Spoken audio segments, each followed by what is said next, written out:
आजादी के अमृत महोत्सव के तहत बड़े ही जोश और उमंग के साथ तिरंगा यात्रा निकाली गई। अनिल अग्रवाल ने प्रेस की स्वतंत्रता को जरूरी बताते हुए खबरों की नैतिकता का भी ध्यान रखने की बात कही।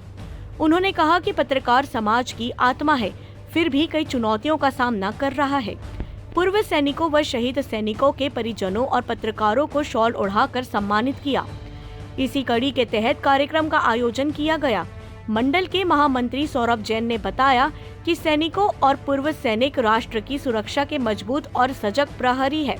वर्ष 1962 से 1965 व 1971 की लड़ाई में हमारे सैनिक वीरता से लड़े थे। वहीं वर्ष 1999 के बाद अटल बिहारी वाजपेयी सरकार ने सीमा पर शहीद हुए सैनिकों के पार्थिव शरीर को सम्मान सहित घर पहुंचाने के पहल करते हुए ताबूत की व्यवस्था की थी, जिसके बाद सैनिकों के पार्थिव शरीर ससम्मान अपने घरों तक पहुंचते हैं। तिल्दा नेवरा से अजय नेताम की रिपोर्ट। तिल्दा क्षेत्र के अंदर में आज हम तिरंगा यात्रा निकाल रहे हैं, सैनिकों का सम्मान कर रहे हैं और हमारे जो पूर्वज हैं जिन्होंने आजादी में भाग लिया उन सबको याद कर रहे हैं। जिन सैनिकों ने अपना बलिदान दिया, जिन लोगों ने शहादत दी, उन सबको याद करने का काम कर रहे हैं।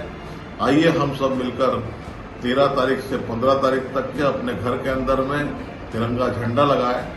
भारत माता की जय। जैसा कि आप सबको पता है कि हम लोग पूरा देश 75वां अमृत महोत्सव, आजादी का 75वां अमृत महोत्सव मना रहा है। इसी कड़ी में आज तिल्दा की इस पावन धरा पर हमारे टंकराम वर्मा जी जो कि जिला उपाध्यक्ष हैं, उनके माध्यम से पूर्व सैनिकों का भारतीय जनता पार्टी ने पूर्व सैनिकों का सम्मान किया। और ये देश में हम लोग एक सैनिक हैं और ये चीज हम देखते आ रहे हैं कि जब से मोदी जी की सरकार आई है, कि मैं किसी पार्टी का नहीं ले रहा हूं, लेकिन जो सैनिकों का सम्मान बढ़ रहा है, ये आज भारतीय जनता पार्टी का सबसे बड़ा इसमें योगदान है कि सैनिकों को आज हम रिटायरमेंट होकर के आए हैं, 15 साल, 20 साल, कोई 25 साल, 30 साल नौकरी करके, और ये जो सम्मान सैनिकों का हो रहा है, इससे क्या है, देश की जनता, छोटे छोटे बच्चों को जब हमें देखते हैं मेडल लगाए हुए, उनको भी एक गर्व होता है कि हम हमारे सैनिकों के साथ खड़े हैं। ये बहुत ही अतुलनीय, प्रशंसनीय कार्य।